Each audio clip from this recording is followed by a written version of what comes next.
Today we are going to be breaking down the entire archetype beyond the Yubel cards, and I just learned that all of these cards were in existence now, and today I wanted to break down their artwork because I believe their artwork is absolutely beautiful. Hello everybody, and welcome back to another video. If you are new here, my name is Kyle. I am your guy with many YouTube channels. Let's get started by breaking down these three cards right here. We have all of the Ubel versions, and we're going to walk you through the rest of all of the cards as we continue on with this video. So we'll start off with the original Ubel over here, and Ubel is like one of the most iconic and tragic figures around like the entire 2000s Yu-Gi-Oh sphere. It has a really disturbing card design, as I said, and just like I said, tragic lore behind it. Now, I believe Yubel is supposed to be a fusion of an angel and a demon, and that would make sense with her story. Her entire design is just split, with the eyes like having different colors along with the arms, like just half of her in general is always split up.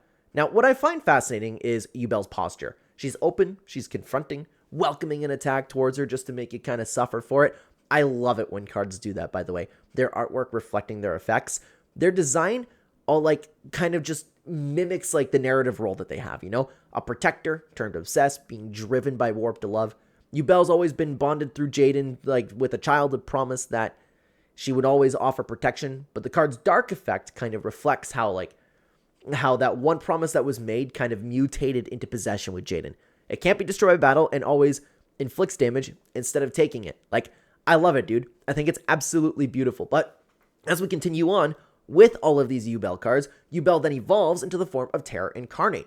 The design is kind of like an amplified version of Yubel, becoming more demonic, animalistic. Like, additional heads end up popping out of it, and she becomes just heavier, supposedly. And so, okay, I had to do some digging to find the meaning for this form. Now, apparently, each version of Yubel represents the next stage of obsession. Yubel's complete embrace of its role as a force of destruction that believes pain is proof of love. And that effect honestly reflects that too, just wiping the field of monsters each turn as it clings to the field like a curse that cannot be shaken, kinda.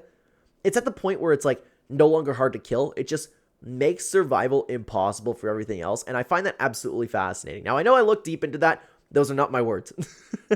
I think it's cool, man, okay? Anyways, now we have Yubel, the ultimate nightmare. Yubel's central body is now just massive and armored, kind of like she turned into a demon queen, and now like she's just all of a sudden gained a ton of muscle. The heads are larger, the heads are more expressive, and they look like they've turned into complete hate. It's a form that no longer longs for love and instead demands submission. Now, in the anime show, Jaden needed to confront that and literally ended up merging with Yubel in the end. But as we continue on with all of these cards over here, we have the Spirit of Yubel. And the Spirit of Yubel is like a softer reimagination of the character. And I didn't know recently that this card, along with the support, ever existed. I was excited to make this video. Something important to note with this is that the pose is just really different over here. Instead of reaching outward like she did, she just kind of hovers above a shining, happy-ish image. No more hellscape, more like a dreamy, pale background. I imagine this being the version of Yubel post Season 3, and I've never watched the 4th season, but I know that Yubel and Jaden, they unite after Season 3 and they stay united. Either that, or it's that castle area that Yubel and Jaden used to live in.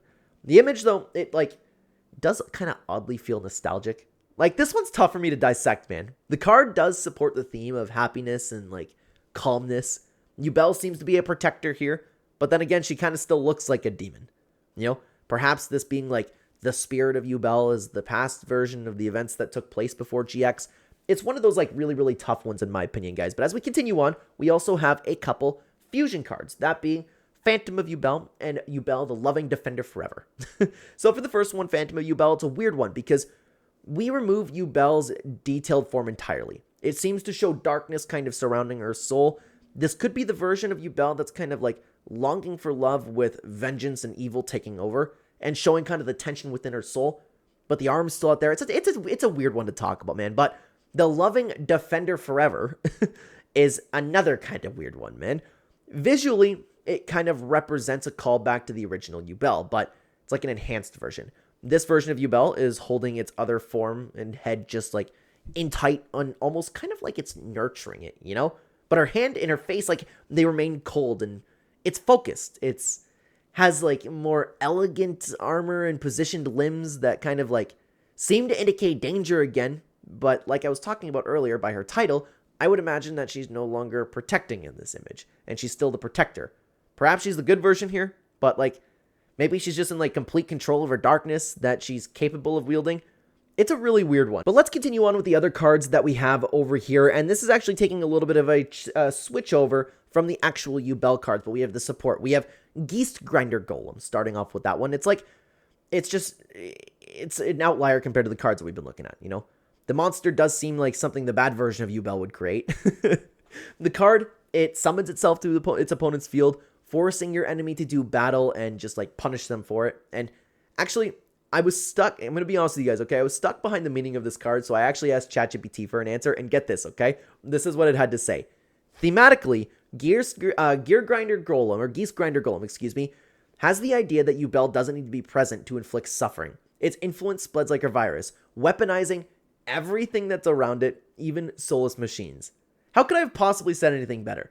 I tried it. I like to appreciate that work myself, but I couldn't think of anything for that one, okay? So we had a little bit of help with that one. Samsara D. Lotus, on the other hand, doesn't exactly keep that same energy. It's just a plant, and we know that Ubel is also bonded with it. Like, it sacrifices itself to bring out our Ubel and kind of quietly just works the field. It's almost like a root of Ubel's presence before she kind of arrives with that same arm that we see in Yu-Gi-Oh! GX. It's another really, really tough one in my opinion, but let's continue on over to some spell support over here in both Mature Chronicle and Nightmare Pain, okay? Mature Chronicle, is a visual representation of the history behind Jade and Ubel. The card art seems to suggest that Ubel's story is not one of, like, just chaos and torture, but of structure, myth, and it shows, like, more obviously because with this effect and Ubel's wings are also present along with this. I would imagine that's the story that it's telling, but then we have Nightmare Pain. On the other hand, Nightmare Pain just throws us right back into the wrath of like evil Ubel. She's charging mid-assault. The title of the card does a good job along with the effect. Ubel is psychologically making other monsters attack, just making them just like all lose the battle altogether. I really, really, really love them all. But as we continue on, we have Nightmare Throne, which is my personal favorite in this entire archetype. And I know exactly what episode we see this area in. And even as an adult now, man, I find the beauty of this card incredible. Ubel sits slouched like among just this massive throne, one that she clearly doesn't fit in. The environment she's in is empty, which is probably emphasizing something like isolation and or control. This reminds me of the end of Season 3 of GX, and this is my personal favorite piece in that archetype. I think it's beautiful. I remember what episode it's from. Very fun. But Eternal Favorite's a little bit more weird, okay? Because it kind of flips the tone back around again.